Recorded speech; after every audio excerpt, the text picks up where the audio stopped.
لايف جديد كما شفتوا، لايف على غفله. يعني كل اللايفات اللي كنديرهم معكم دابا على غفله، يعني ماشي دابا راكم عارفين راني في الحطره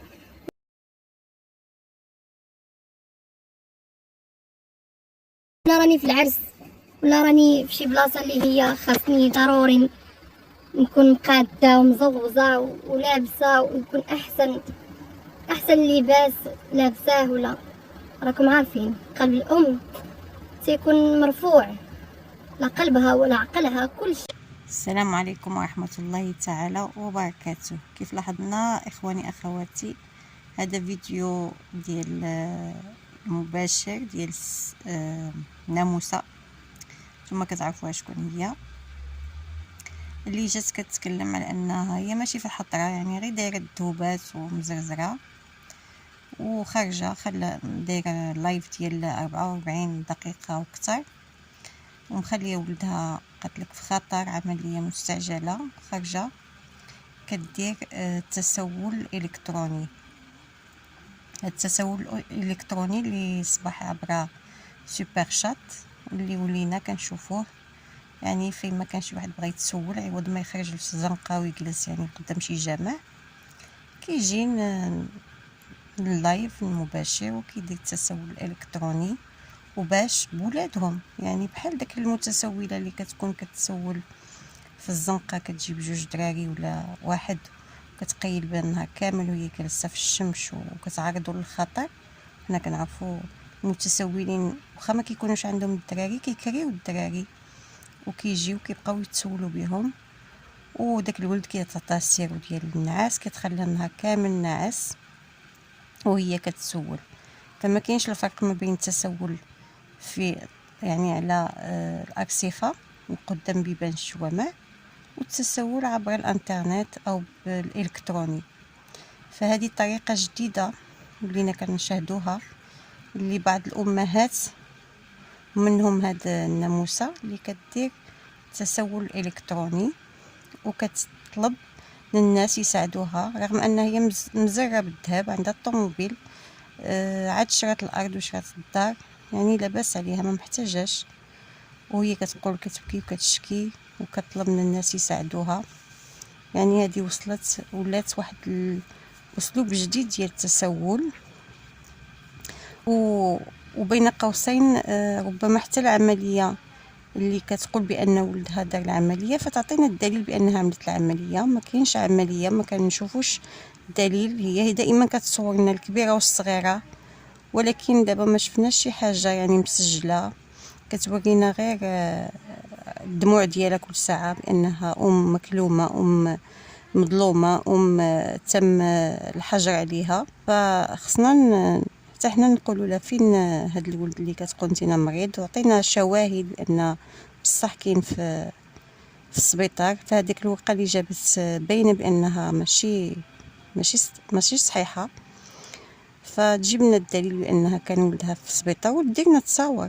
علاش ما ديناش تصاور ودير الفات ديالها داخل المستشفى او داخل الكلينيك المصحه وتورينا الصدق ديالها؟ هي كتعرف غير تهجم على بنتها وتهجم على يسرى، كتقول لك نمو بها، هي اللي سمحت لهاد الناس يخدموا بها، هي اللي فتحت الباب من هذا الصراع وهذا الاخذ والرد ما بينها وبين لبنى وبين يسرى. هي الظالمه الاولى، هي الباديه، قال لك السن بالسن والعين بالعين والبادي اظلم. فهي الباديه بهذا الظلم، وهي الباديه بهذا الصراع وهذا الشوهه اللي دايره على الانترنت وعلى اليوتيوب. فخاصها تكون يعني عندها شويه ديال العقل وتراجع نفسها وتراجع الفيديوهات ديالها والكلام ديالها اللي كتقوله عبر وسائل التواصل الاجتماعي، وداك العصابه اللي كتساندها يعني كتعمل اجتماعات وتوري شنو خصها دير وكتوريها ما دير. ولكن المشكل انها ملي كتخرج بشي تصريحات ديالها دائما كتزيد تعورها، كيف كيقولوا ما عمر كان شي تصريح ديالها صحيح، دائما التصريحات ديالها كتزيد تورطها. اولا كتهدد بنتها بالقتل، يعني ان التحريض على القتل، كتقول لها غادي يكبروا خوتك وغادي يقتلوك وغادي يديروا لك وغيصنعوا لك. واش هذه واش هذه يعني انها غادي تأدي حتى بديك الاطفال اللي غيكبروا عندهم واحد النوع ديال الضغينه، واحد الحقد على من، على اختهم، باش يصفيو الحسابات ديالها هي. واش هذا اسلوب؟ واش هذه يعني خصها الجمعيه تدخل تحمي هاد الاطفال من هاد الام المريضه. هذه خصها تمشي لمستشفى الامراض العقليه، لانها كتحرض الاطفال ديالها على انهم ملي يكبروا يعرضوا اختهم للموت. واش هذه هذه ماشي يعني دائما ملي كتصرح بشي حاجه كتصرح باشياء كتورطها هي، وكتقول لك هي غتقدم لايفات للشكايات. هي اللايفات ديالها هما اللي خصهم يتقدموا للشكايات، لانها هي اللي كتقول كلام غير معقول، وهي اللي كتهدد، وهي اللي كتشنع مازال بالاسره ديالها. وانتم كتشوفوا يعني غير وصلت المساله ديال الفلوس عاوتاني ولات حمارت وزرقت، بدات كتعلي في الصوت ديالها وكتهدد يسرى انها ما تعرض لهاش. هي اللي كتعرض، هي اللي كتهجم دائما بمساعده داك العصابه اللي معاها. زعما دائما انا كنبغي ما ندخلش وما نقولش ما نهضرش في هذا الموضوع ديالها، ولكن في الحقيقه فيديوهاتها مستفزه بزاف، لانها ما كتفكرش قبل ما كتقول كلام، دائما متسرعه. ملي كتشوف الفلوس كتغيب، متبقاش عاقله على راسها. كنقول لها ترسن شويه، ورد البال، راه هادوك بناتك، هادوك ولادك، الا كنتي كتسئلهم فانت كتسئل نفسك اولا وقبل كل شيء. فلا سوبر شات غادي ينفعك في المستقبل، ولا الفلوس ديال ادسنس، حتى حاجه من هذا الشيء. وعرف بانك تورط نفسك اكثر مما انت متورط. بالاضافه انها كتقول بان بقات وحيده ولا مساند ولا مساعد، وانها خدمت على البنات ووصلتهم.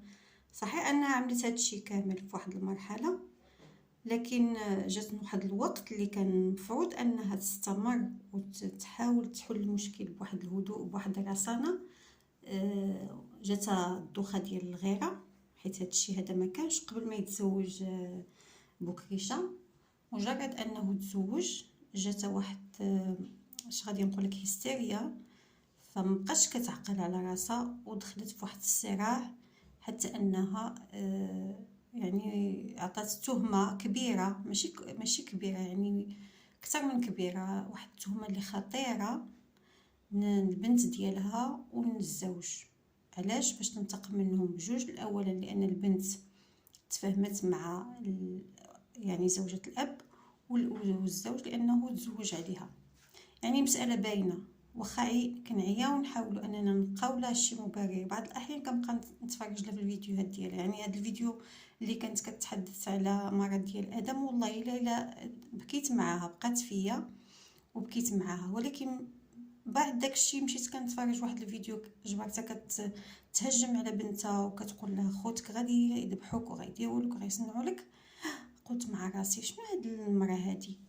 من بعد عاود يعني ما كتخليكش تمشي معاها في الخط، كتبغي تتعاطف معاها ولكن فجأة كتخليك انك تغير رأيك فيها، لانها انسانة متقلبة، مرأة هستيرية، ما عندهاش واحد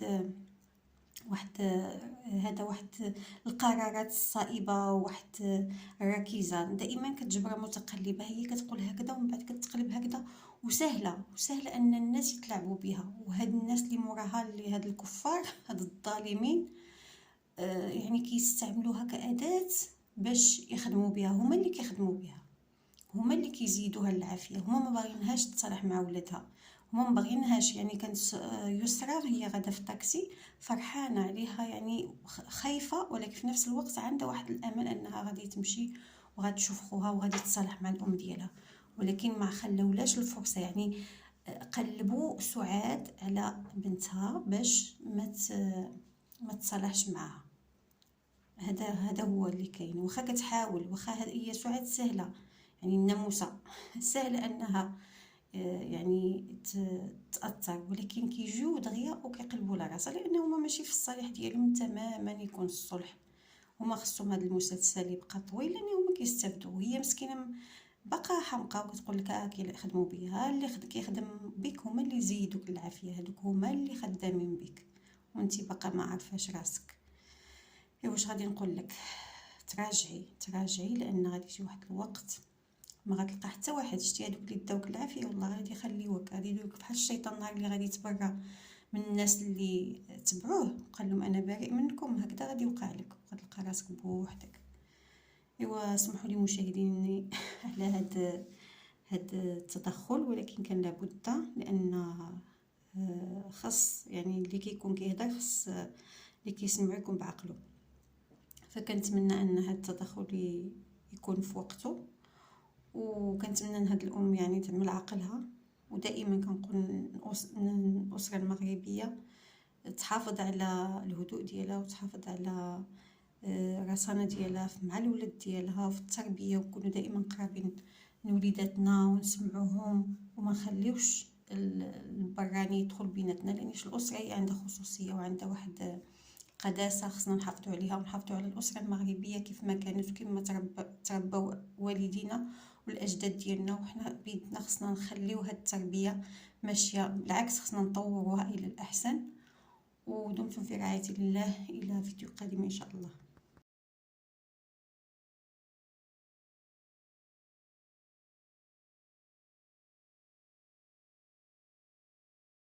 كتقطعوا لي رزقي ورزق هاد رزقي ورزق هاد الوليدات باش الناس يكرهوني في الفيديوهات، باش ما نديرش فيديو حتى واحد ما يكون متعاطف معايا، وباش تقطعوا رزقي حيت انا طلبت الناس يساعدوني باش الناس ما يتساعدوش معايا، باش ترجعوني انا ممثله معاكم، وانا بريئه منكم ماشي ممثله معاكم.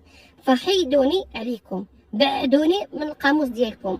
الله يعطيني بيني وبينكم. المهم القانون بيناتنا، انا شنو قلت لكم؟ القانون بيناتنا، الله يعطيني بيني وبينكم الحبس، بيني وبينكم الحبس، تاليزا حبس صافي. الواحد هذيك اخر المطاف. المهم يا نتوما يا انا اللي فيه الحق هي تجاز عليه، وانا مرات الحق وكنتسنى حقي.